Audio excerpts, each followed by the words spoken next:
అందరికీ నమస్కారం అండి. అలాగే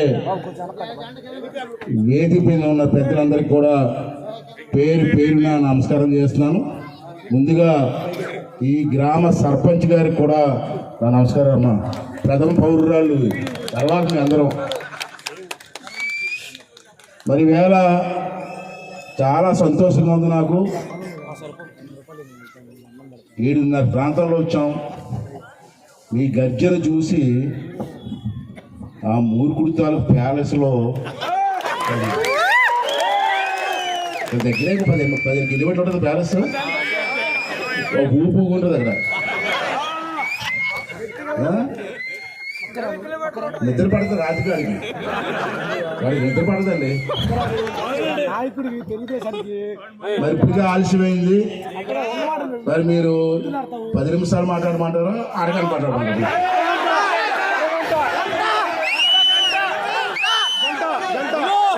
మీ సొమ్ము పోయింది, వంట చేసి రాదు కదా.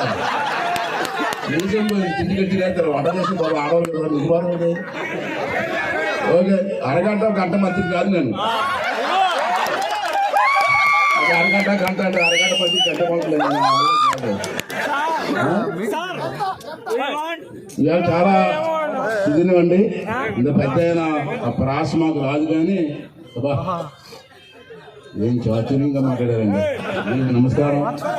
ఎప్పుడన్నా వచ్చి మా ప్రాంతంలో కాల్చి వచ్చి మమ్మల్ని పుణ్యాత్మలు చేయాలి సార్. మరి ఇవాళ అన్న నందమూరి తారక రామారావు గారు పెద్ద ఆయన 82లో నాకు రమ్మని కబురు చెప్పారు. నేను నర్సీపట్నం, విశాఖపట్నం జిల్లా ఒక మారుమూల ప్రాంతం రమ్మని కబురు పెడితే వెళ్ళాను. నేను హైదరాబాద్లో తారక రామారావు సినిమా హాల్లో ఉన్నారు. అతను పిలిచిన తర్వాత చూసారు, ఇక్కడ కింద పై చూసి, నీకు 83లో ఎమ్మెల్యే టికెట్ ఇద్దాం అనుకుంటున్నాను, చేస్తావా అని అడిగాడు. అయితే చేస్తాను అడిగారు అన్నాను. నీ వయసు ఎంత అన్నాడు. 25 సంవత్సరాలు అన్నాను. 25 సంవత్సరాలు అప్పుడు నా వయసు. కానీ ఇంకా పూర్తవలేదా అన్నాడు. పూర్తవలేదు అన్నారు. మరి 25 సంవత్సరాలు దాటితే కదా ఎమ్మెల్యే అవుతావు అన్నారు. ఎలక్షన్ వచ్చి లోపల అయిపోతుంది సార్ నాకు అన్నాడు. నవ్వి ఓకే టికెట్ నీది వెళ్ళు అన్నాడు. అంటే 25 సంవత్సరాల వయసులో ఎక్కడో మారుమూల గ్రామంలో ఉన్నటువంటి నన్ను తీసుకొచ్చి ఇవాళ రాష్ట్ర స్థాయిలో మీ ముందు మాట్లాడే అవకాశం ఇచ్చారంటే పెద్ద నందమూరి తారక రామారావు చెప్పినారు. నాలాంటి వాళ్ళు కాదు, మీరు ఒకనే కాదు, నాకంటే పెద్దవాళ్ళు తెలిసి ఎన్టీ రామారావు గురించి. తర్వాత మా తరానికి తెలుసు, ఇప్పుడున్న తరానికి ఎన్టీ రామారావు గురించి తెలియదు. తెలుసుకోవాల్సిన అవసరం ఉంది. మహనీయుడండి, భగవంతుడి స్వరూపుడు అండి అతను. అటువంటి మహనీయుడితో పార్టీలో పనిచేయడం నిజంగా అదృష్టంగా భావిస్తాను. 83లో ఎమ్మెల్యే అయ్యాను. ఇప్పుడు 9 సార్లు పోటీ చేశాను. ఎలక్షన్లో 6 సార్లు ఎమ్మెల్యే గెలిచాను. 5 సార్లు మంత్రి చేశాను. ఒకసారి అనకాపల్లి ఎంపీ పోటీ చేసి గెలిచాను. ఇన్నిసార్లు ప్రజల తాలూకు అభిమానాన్ని పొందిందంటే నా వల్ల కాదు, నందమూరి తారక రామారావు గారి ఆశీస్సుల వల్ల. రామారావు వ్యక్తి కాదు, ఒక శక్తి, భగవంతుడి స్వరూపం అండి. ఇంకేదంటే అతనితో బాబు నీ కామెంట్స్ ఎక్కువ అయిపోతే నాకు ఊపిరిలో రాదు. అది నా ముందే నీళ్ళకి నేను కూడా ఏంటి మరి ఉన్న ప్రస్తుతం నాకు జనం ఉన్నారు, నీ ఒక్కడే డిస్టర్బ్ అవ్వకూడదు. ఇంకేదంటే అతను భగవత్ స్వరూపుడు. అతని దగ్గర పనిచేసినప్పుడు నాకు చూశాను. నేను దగ్గరగా 40 సంవత్సరాలు అతనితో పనిచేశా. అతని దగ్గర మంత్రిగా పనిచేశా. అతను పక్కన కూర్చుని క్యాబినెట్ మీటింగ్లో పనిచేశాను. అతనికి రాజకీయాలు రాదన్నారు కాంగ్రెస్ నాయకుడు. ముఖానికి రంగు వేసుకున్నాడు, ఇతనే రాజకీయాలు చేస్తారని మాట్లాడారు కాంగ్రెస్ నాయకుడు. కానీ అతనికి వచ్చిన ఆలోచనలు ఎవరికైనా వచ్చాయండి? ఎలాంటి ఆలోచనలు మహానుభావుడు, ఎన్ని పథకాలండి మహానుభావుడు. ఆ రోజులు ఎవరైనా చేశారండి? చేయలేదే. ముఖ్యమంత్రి ప్రమాణ స్వీకారం చేసిన వెంటనే మహిళల కోసం ఆలోచించాడమ్మా. ఎందుకని అంటే తండ్రికి మగవాడు అబ్బాయి అమ్మాయి పుడతారు, అబ్బాయికి ఆస్తి ఇస్తున్నారు, అమ్మాయికి ఎందుకు ఆస్తి ఇవ్వకూడదు అడిగాడమ్మా మహానుభావుడు. అడిగితే అమ్మ అమ్మాయి పెళ్లి అయిపోతే వెళ్ళిపోతుంది అత్తగారింటికి, అందుకే ఏదైనా సరే మగ పిల్లలతో పాటు ఆడపిల్లకి కూడా ఆస్తిలో సమాన హక్కు ఇవ్వాలని చెప్పి చట్టం తెచ్చాడు మహనీయుడు నందమూరి తారక రామారావు గారు చెప్పి సందర్భంగా ఎక్కువగా మహిళల కోసం ఆలోచించాడమ్మా. తర్వాత 2 రూపాయలకి కేజీ బియ్యం అన్నారు. మీరు అనొచ్చు ఆ పెద్ద పథకం ఏంటండి. ఆ రోజుల్లో రాయలసీమ జిల్లాల్లో వరి అన్నం తెల్ల బియ్యం తిని ఎక్కడ తినేవారు కాదు, గంటలు అవి తినేవారు. అటువంటి టైంలో 2 రూపాయలకి కేజీ బియ్యం ఇచ్చి ఆంధ్ర రాష్ట్రంలో అందరికీ తినడానికి అన్నం పెట్టిన మహనీయుడు నందమూరి తారక రామారావు. ఆడవాళ్ళు చదువుకోవాలన్నాడు, ప్రత్యేకంగా ఆడవాళ్ళ కోసం సీట్లు కేటాయింపు చేశాడు. తిరుపతిలో పద్మావతి మహిళా యూనివర్సిటీ మెడిసిన్ ఏకంగా ఆడవాళ్ళ కోసం. ఉద్యోగాల్లో రిజర్వేషన్ ఇచ్చాడు. బస్సు డ్రైవర్లు కానీ ఏ డ్రైవర్లు అయినా సరే ఆడవాళ్ళకి కూడా కోటా పెట్టాడు. పోలీసుల్లో కోటా పెట్టాడు. అన్నింటిలో కోటా పెట్టి ఆడవాళ్ళకి వాళ్ళు స్థానికంగా బాగుపడాలని చెప్పి ఆలోచించినట్టు మహనీయుడు నందమూరి తారక రామారావు గారు అని చెప్పి సందర్భంలో అందరికీ మనం చేస్తున్నాను. ఇవాళ రాజకీయాలు మగవాళ్ళైనా రాజకీయాలు చేయడం ఆడవాళ్ళు చేయకూడదా అని అడిగారు. రోజుని చెయ్యరన్నగారు అన్నాం. ఎందుకు చేయరన్నారు? వాళ్ళు వంటింటికి పరిమితం అవుతారు రారన్నాం. మీరు రానెత్తగా రావడానికి నేను రిజర్వేషన్ ఇస్తానని చెప్పి 34% స్థానిక సంస్థల్లో రిజర్వేషన్ ఇచ్చి ఆడవాళ్ళకి రాజకీయాల్లో తీసుకొచ్చిన వ్యక్తి నందమూరి తారక రామారావు గారు. ఇవాళ అమ్మ కూడా ఇవాళ ప్రపంచంటే ఆమెది. అటువంటి ఎన్నో మహోన్నత కార్యక్రమాలు చేసిన వ్యక్తి నందమూరి తారక రామారావు గారు. ఎడ్యుకేషన్కి చదువుకున్న కుర్రవాళ్ళు చాలామంది పెద్దలు ఉన్నారు. ఆ రోజుల్లో గురుకుల పాఠశాల అని చెప్పి కొత్త కాన్సెప్ట్ తీసుకొచ్చి ఒకేసారి 180 స్కూళ్ళు ఇచ్చినట్టు మహనీయుడు నందమూరి తారక రామారావు గారు చెప్పి సందర్భం మనం చేస్తున్నాం. తర్వాత చంద్రబాబు వచ్చిన తర్వాత 240 ఇంజనీరింగ్ కాలేజీలు ఇచ్చాం. ఇవాళ కుర్రవాళ్ళు బ్రహ్మాండం చదువుకొని విదేశాలు వెళ్ళి ఉద్యోగాలు చేసుకునే అవకాశం కల్పించింది తెలుగుదేశం పార్టీ. కానీ దౌర్భాగ్యం కాదని చెప్పి ఈ సందర్భం మీ అందరికీ మనం చేస్తున్నాం. అటువంటి పార్టీ తెలుగుదేశం పార్టీ. అంతేకాకుండా ఇవాళ హాస్టల్లో భోజనాలు కానీ ఇవన్నీ కూడా ఆ రోజునే పెట్టింది ఎన్టీ రామారావు చంద్రబాబు టైంలో. ఈ పెన్షన్ గురించి చెప్పాలమ్మా. ఇక్కడ ఉన్న పెద్దలందరికీ రాజకీయ అనుభవం చాలా ఉంది, కానీ ప్రజలకు కొన్ని తప్పులు అర్థం చేసుకోలేకపోతున్నారు. ఒక విషయం చెప్తాను, నేను పెద్దలు కూడా ఆలోచించారు, మీరందరూ కూడా. పెన్షన్ ఆంధ్ర రాష్ట్రంలో పెన్షన్ లేదండి. 83లో ఎన్టీ రామారావు 83లో వచ్చిన తర్వాత పెన్షన్ ఇవ్వాలా పేదవాళ్ళకి ముసలివాళ్ళకి అని చెప్పి ఆ రోజులు 30 రూపాయలు పెన్షన్ ఇచ్చింది ఎన్టీ రామారావు గారు. ఇక పెద్దవాళ్ళు అందరూ తెలిసి 30 రూపాయలు. చంద్రబాబు వచ్చిన తర్వాత 150 రూపాయలు, 250 రూపాయలు, 300 రూపాయలు పెంచారు. రాజశేఖర్ గారు వచ్చిన తర్వాత మరొక 200 రూపాయలు పెంచారు. మరి చంద్రబాబు వచ్చిన తర్వాత మళ్ళీ 2000 రూపాయలు చేశారు. మొన్న ఎలక్షన్ ముందు మేము గెలిస్తే 3000 రూపాయలు ఇస్తా ఉన్నాం. ఈ దొంగోడు కూడా 3000 రూపాయలు అన్నాడు. దొంగోడు కూడా 3000 రూపాయలు అంటే మీరు ఆ జనం అంతా కలిసి ఆడి మాట నమ్మారు, కానీ మా మాట నమ్మలేదు. తీసేసారు. ఇక్కడే పెద్ద మోసం జరిగింది. పెద్ద మీరు ఆలోచించండి. ఏంటి మోసం అంటే గెలిచిన దగ్గర నుంచి 5 సంవత్సరాలు కూడా 3000 రూపాయలు ఇస్తానడా. మొదటి సంవత్సరం ఎంత పెంచాడండి? 250. రెండో సంవత్సరం లేదు, 3వ సంవత్సరం 250.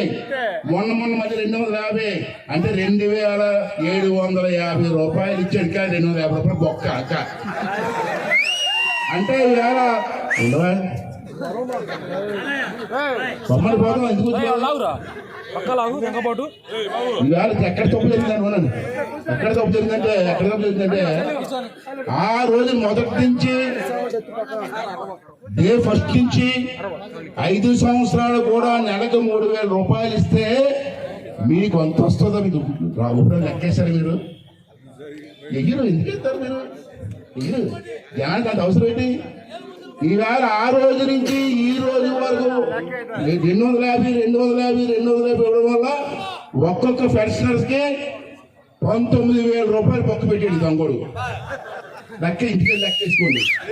ఇంటికి లెక్కేసుకుంటే 19,000 రూపాయలు ఒక్కొక్క ఫెస్టివల్కి ఒక్క పెడితే మీరు ఇక అర్థం కాకపోతే ప్రజాస్వామ్యంలో ఇంకేం ఆలోచిస్తామని చెప్పి ఒకసారి అర్థం చేసుకోవాల్సిన అవసరం. ఇంటికి లెక్కేయండి, అందరూ సెల్ ఫోన్ ఉన్నాయి కదా, లెక్కేసుకుని ఎంత ఒక్కో తెలుసు తెలుసుకోండి.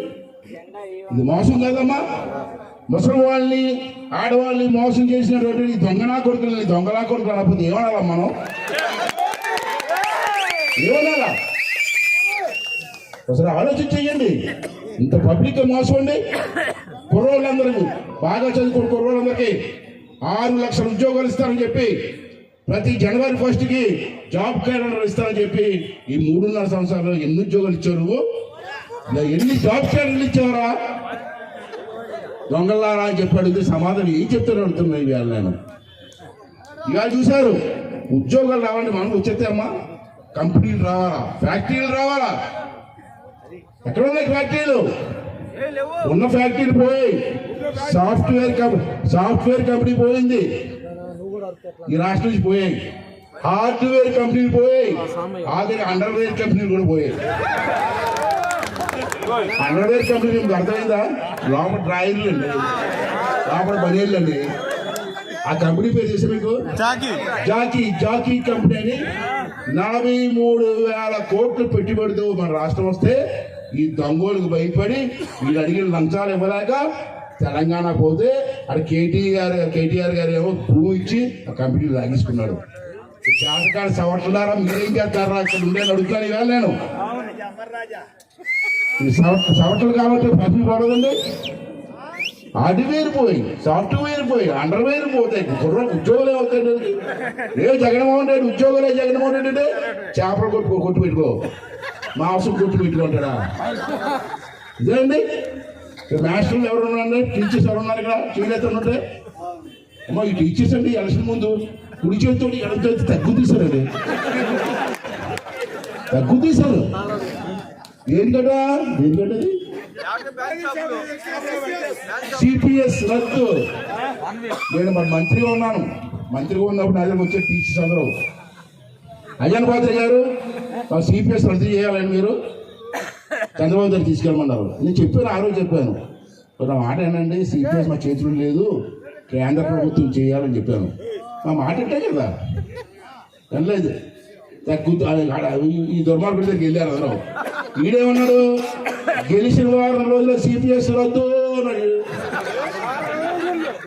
ఆ రోజుకి ఇవాళ అన్నీ 3-4 సంవత్సరాలు అయింది, ఏ పక్క లేదు. ఇల్లు అడగడానికి వెళ్ళి విజయవాడలో అందరూ ధర్నా పెడితే పోలీసు ఇచ్చే తన్నించేది ఉన్నాను.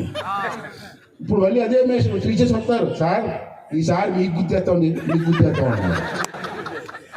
అంటే ఎలా ఉంటుందంటే చదువుకున్న మాస్టర్లు కూడా మోసం చేసినట్టు పెద్ద దౌర్భాగ్య నా కొడుకు ఈ ముఖ్యమంత్రి అని చెప్పి సందర్భంగా సామాన్యులు మోసం చేస్తే అర్థం ఉంది. చదువుకున్న మాస్టర్లు మరి వాళ్ళు మోసం చేసినట్టే ఎంత దుర్మార్గుడో ఒకసారి మనం అర్థం చేసుకోవాల్సినటువంటి అవసరం ఉంది ఇవాళ. అంటే అందరూ కూడా ఒకసారి ఆలోచన చేసుకోవాల్సిన అవసరం ఉంది. ఏముంది ఇవాళ ఒకసారి ఆలోచించుకుంటే మీరు ఈవేళ పోలవరం ప్రాజెక్ట్ జీవం నాడండి. అది కొన్ని లక్షల ఎకరాలకు నీరు వస్తుంది, కరెంట్ వస్తుంది, తాగునీరు వస్తుంది, ఎన్నో లక్షల గ్రామాలకు నీరు వస్తుంది. ఎందుకు నువ్వు చేయలేవు?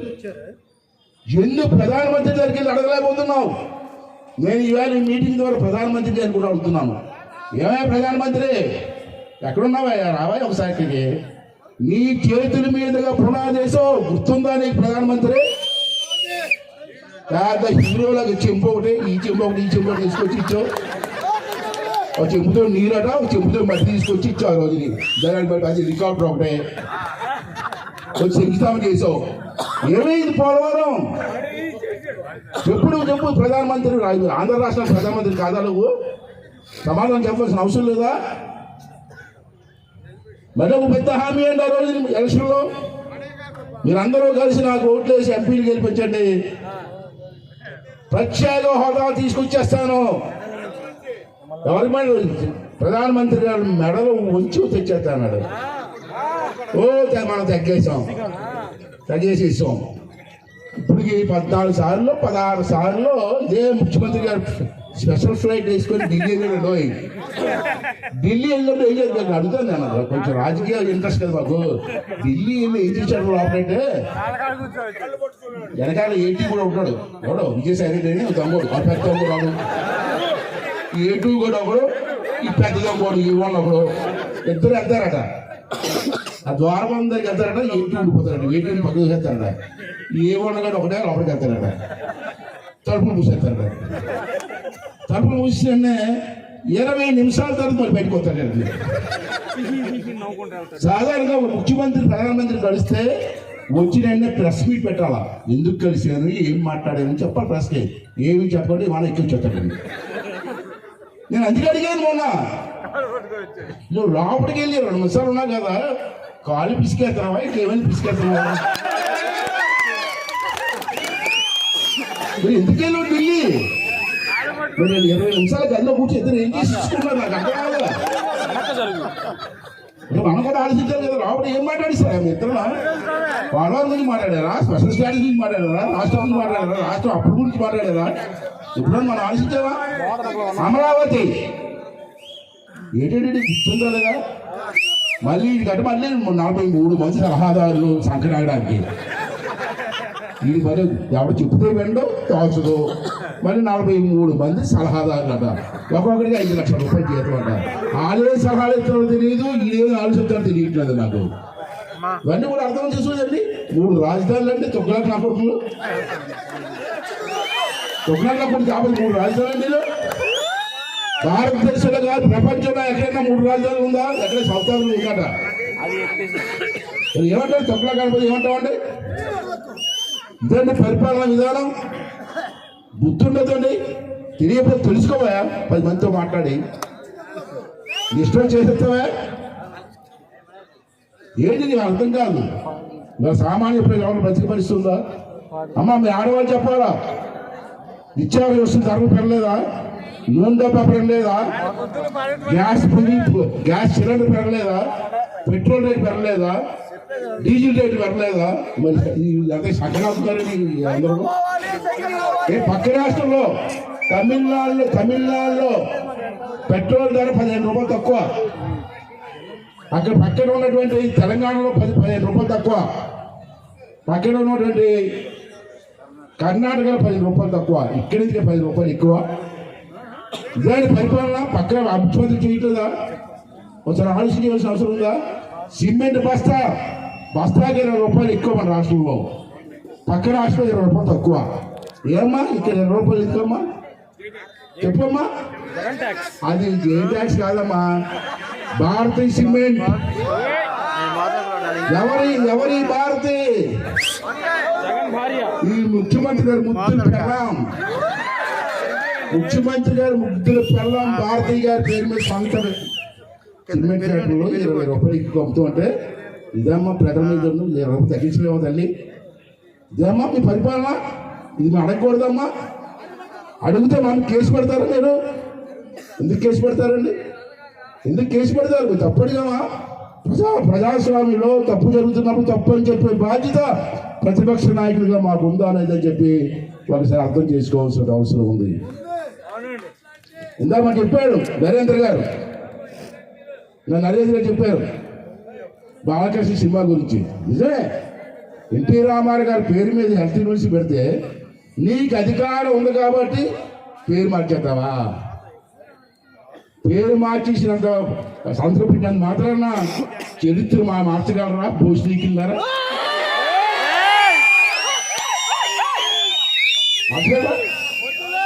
నీకు అధికారంలో పేరు మార్చావు, రామారావు గారి చరిత్ర మార్చగలరా? భోజనీకిల్లారని అడుగుతాను. అర్థం చేసుకోండి. మహానుభావుడు పేరు మారుతారా? ఏవే నీ బాబు పేరు మార్చావా? మార్చలేదే. ఇది సంస్కారమా? ఒకసారి పెద్దలు కూడా ఆలోచన చేయవలసినటువంటి అవసరం ఉంది. ఇంకో విషయం మనం చేస్తాను మీకు. 25 లక్షలు ఇల్లు ఇచ్చారన్నాడు. అందరికీ ప్రశ్న చెప్తున్నాడు. వాస్తవం నేను చెప్తాను, ఒకసారి ఆలోచన చేయండి. ఒక్కొక్క ఇంటికి 1,50,000 రూపాయలు ఇస్తున్నారు గవర్నమెంట్. ఈవేళ ఉన్న రేట్ బ్రేక్ సిమెంట్ రేట్ కానీ ఇసుక దొరక కానీ అన్ని కలుపుకుంటే 4 లక్షల రూపాయలు అంటే కానీ ఇల్లు అవ్వదు. అది మీకు తెలుసు. ఇంకో కొత్త విషయం ఏంటంటే ఆ 1,80,000 రూపాయలు కూడా ఈ దౌర్భాగ్యం ఇచ్చింది కాదు. తెలుసా మీకు? తెలిస్తే మంచిదే, తెలియకపోతే కష్టం. దాంట్లో 1,50,000 రూపాయలు సెంట్రల్ గవర్నమెంట్ ఇస్తుంది మోదీ గారు. మిగిలిన 30,000 రూపాయలు లోన్ కాదు, ఎన్ఆర్జీఎస్ చెరువు పనులు చేసాం కదా, ఎన్ఆర్జీఎస్ 30,000 రూపాయలు, అది సెంట్రల్ గవర్నమెంట్దే. 1,80,000 రూపాయలు ఆలిస్తూ ఉంటే మోదీ గారి కొడుకు పుడితే ఈ ముఖ్యమంత్రి ముద్దు పెట్టుకుంటారు. కొడుకు ఆడుకుంటారు, ఈ ముద్దు పడేసుకుంటారు. ఎందుకంటే కొడుకు ఆడుకుంటారు చెప్పండి. ఇదండి మన పరిపాలన. ఈ పరిపాలనలో మన రాష్ట్రం ఏం బాగుపడుతుంది ఇప్పుడు మీకు తెలుసామ్మా? అమ్మ మీకు తెలుసా? 9 లక్షల కోట్ల అప్పు ఉంది మన రాష్ట్రంలో ఈ దౌర్భాగ్యం వచ్చిన తర్వాత. ఎలా తీరుస్తామమ్మా? ఎక్కడ తీరుస్తారమ్మా? ఇంకా విచిత్రమ్మా, బ్రాందీ షాపుల మీద అప్పు తెచ్చిన గనుడు లేదమ్మా. మీకేమన్నా ఎలక్షన్లో గెలిచిన 1 సంవత్సరంలో బ్రాందీ షాపులు తీసేస్తాను ఆడవాళ్ళకి మాట ఇచ్చారు లేదా? ఈవేళ బ్రాందీ షాపుల్ని తనఖా పెట్టి 8,000 కోట్లు 25 సంవత్సరాలు తనఖా పెట్టాడమ్మా. 25 సంవత్సరాలకి అంటే సంవత్సరంలో మూసేస్తాడన్నా వాడు 25 సంవత్సరాలు తనఖా పెట్టినట్టే మరి బ్రాందీ షాప్ 25 సంవత్సరాలు ఉంటాయి కదా. ఇది మోసం కాదా? పెద్దగా మోసం కాదా అమ్మా? చెప్పండి మీరు. ఇవన్నీ మాట్లాడతా అయిన మంది కేసు పెడతావా? పెట్టగా ఏం పీక్కుంటే పీక్కాడు.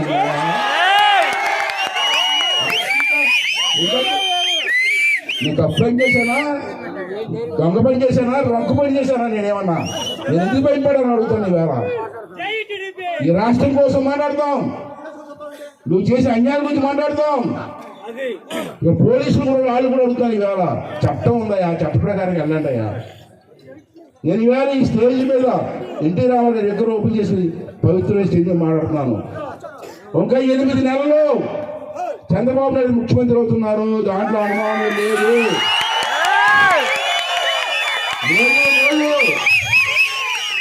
మళ్ళీ దౌర్భాగ్యాలు జైలుకి పోతారు. అప్పుడు మళ్ళీ అప్పుడు మీ పోలీసులు మళ్ళీ మా సంఖ్య నాకాలు చెప్పి ఇందాక ఎవరో ఊరేగింపు తత్వం అంటే అయ్యన్న బాబు గారు నెక్స్ట్ మీరు హోమ్ మినిస్టర్ అన్నాడు. నరేంద్ర ఇవాళ చెప్తా, నాకు హోమ్ మినిస్టర్ ఇస్తే ల్యాండ్ ఆర్డర్ ఇవ్వండి అయ్యా. హోమ్ మినిస్టర్ నాకు వద్దండి శ్రవణ్ గారు. Law and order shoot and sight. అప్పుడు ఈ పోలీసులు ఎవరైతే దౌర్జన్యం చేశారో ఆ లిస్ట్ అన్ని రాసుకొని నా కొడుకు అప్పుడు చేస్తాను. ఎందుకు భయపడాలి మనం? ఎందుకు భయపడాలి? తప్పు చేస్తే భయపడతాం. అమ్మ ఒక విషయం అడగాలి మీకు. గుంటూరు జిల్లా మీ జిల్లాలోనే ఒక ఊరు వెళ్ళాను. నేను తప్పుగా అనలేదు. అన్ని పనులు వేస్తున్నావు బాగానే ఉంది, చెత్త మీద పనులు వేస్తున్నాడు. చెత్త నా కొడుకు చెత్త మీద పనులు వేయడు. ఇప్పుడు చూసారు మీరు పెద్ద చెప్పండి. మరి చెత్త మీద పనులు వేసినవాడిని చెత్త నా కొడుకు అనకపోతే ఏమంటామని అడిగాను. గుర్తుపడాలి.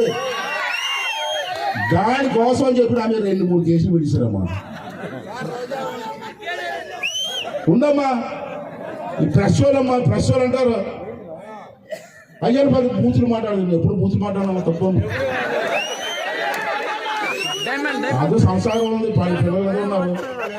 చెప్పండి ఇది వాళ్ళు ఇప్పుడు మాట అన్నాను మాట అన్నాను తప్పు చెప్పండి, మీరు చెప్పండి. జనం రోజా స్టేట్మెంట్ ఇచ్చిందండి.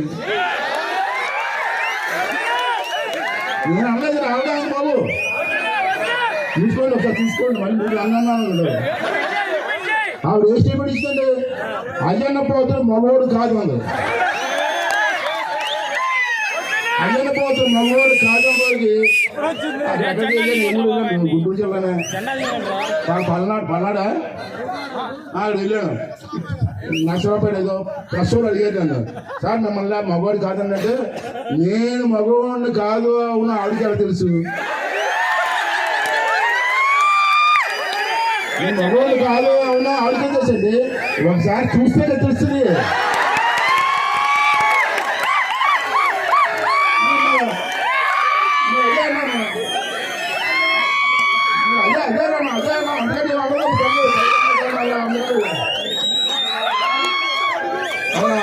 ఆ మాత్రం కూడా కాకపోతే నాకు డౌట్ రాదండి. అని కాదా వాళ్ళు ఏదో లేడు, మా అమ్మ కూడా చెల్లాడు అంటే ఇవన్నీ కూడా కాదు. మనం ఒకటే మాట్లాడాలా, ఈవేళ రాష్ట్రం అంతా సర్వనాశనం చేస్తారు, అప్పుడు పాలు అయిపోయింది. మా విశాఖపట్నంలో మీరు చూసుకుంటారు, రుసుకోండ చేసి ఓడుగుని చేసి పాడేశారు. నేను అడిగాను కలెక్టర్ గారిని, దేనికండి ఎలా కూడేస్తారు, కొడకూడేస్తారు తప్పు కదంటే చెప్పడం కలెక్టర్. మేము ఎంక్వైరీ చేసాం, అక్కడ తెలియదు ఏంటంటే ఆ కొండ మీద సముద్రం పక్కనే ఉంటుందండి, సముద్రం పక్కనే ఉంటుంది, సరే ఉంటుంది, అందంగా ఉంటుంది. ఆ కొండ మీద ప్యాలెస్ కడతారట. ఎవరికి ప్యాలెస్ అంటే ఈ రాజుగారికి, మహారాజు గారికి. ఈ మహారాజు గారికి బెంగళూరులో ప్యాలెస్, హైదరాబాద్లో ప్యాలెస్, తాడేపల్లిలో ప్యాలెస్, విశాఖపట్నంలో ప్యాలెసా? విహారయాత్ర కాదు. ఎవరితో విహారయాత్ర అంటే భార్యామంతా కొడవ తింటాడు రాగా, దానికోసం విశాఖపట్నంలో ప్యాలెస్ అట. ఏంటంటే అప్పుల వాళ్ళు అయిపోయి మనం వెళ్తుంటే ప్యాలెస్ కట్టుకుంటాను, అవి కట్టుకుంటాను, ఈ కట్టుకుంటానని ఇటువంటి దుర్మార్గమైన పరిపాలన జరుగుతుంది. ఒకసారి మీరు అందరూ కూడా అర్థం చేసుకోవాల్సిన అవసరం ఉంది. ఆఖరిగా మాట చెప్తాను మీకు, ఎన్టీ రామారావు టైంలో ప్రభుత్వం ఒక స్వర్ణ యుగం, ఒక స్వర్ణ యుగం మనం చూసాం. ఇప్పుడు జరుగుతున్న పరిపాలన ఒక సైకో యుగం, ఒక సైకో పాలన. ఇటువంటి సైకో కానీ తగ్గి కొట్టకపోతే ఆంధ్ర రాష్ట్రానికి భవిష్యత్తు లేదు. ఆంధ్ర రాష్ట్రానికి భవిష్యత్తు లేకపోతే మన పిల్లల భవిష్యత్తు లేదు. ఒకసారి మీరు అందరూ కూడా అర్థం చేసుకుని రాబోయే రోజుల్లో మళ్ళీ తెలుగుదేశం పార్టీ అధినేత చంద్రబాబు నాయుడు గారిని గెలిపించుకోవాల్సిన అవసరం ఇవాళ మన అందరి మీద ఉందని చెప్పి ఈ సందర్భంగా చేస్తాను. చంద్రబాబు నాయుడుతో నేను చాలా సంవత్సరాలు పనిచేశాను. నేనేం చెప్తాను ఆఖరికి, చంద్రబాబు నాయుడు గురించి చాలా వరకు తెలియకపోవచ్చు, తెలుసు, ముఖ్యమంత్రి తెలుసు, కానీ నేను దగ్గరగా చూశాను. తమ్మి రాబోయే 20 సంవత్సరాల్లో ఈ రాష్ట్రానికి ఏం కావాలో ఆలోచించే శక్తులు మహానుభావుడు చంద్రబాబు నాయుడు గారు అని చెప్పి ఈ సందర్భంలో అందరికీ మనం చేస్తున్నాం. అంటే సోదరులారా, ఒకసారి ఆలోచించేయండి. ఈ రాష్ట్రం కోసం, మన పిల్లల భవిష్యత్తు కోసం రేపు జరగబోయే ఎన్నికల్లో అందరం కలిసి మరి సైకిల్ గుర్తుకి ఓటేసి ఈ సైకో నా కొడుకు తరిమి కొట్టాలని చెప్పి ఈ సందర్భంలో అందరికీ మనం చేసి ఎంతో ఉత్సాహంగా మాట్లాడించిన మీ అందరికీ కూడా మరొకసారి ధన్యవాదాలు తెలుపుకుంటూ సెలవు తీసుకున్నాను. థ్యాంక్ యూ వెరీ మచ్ అండి.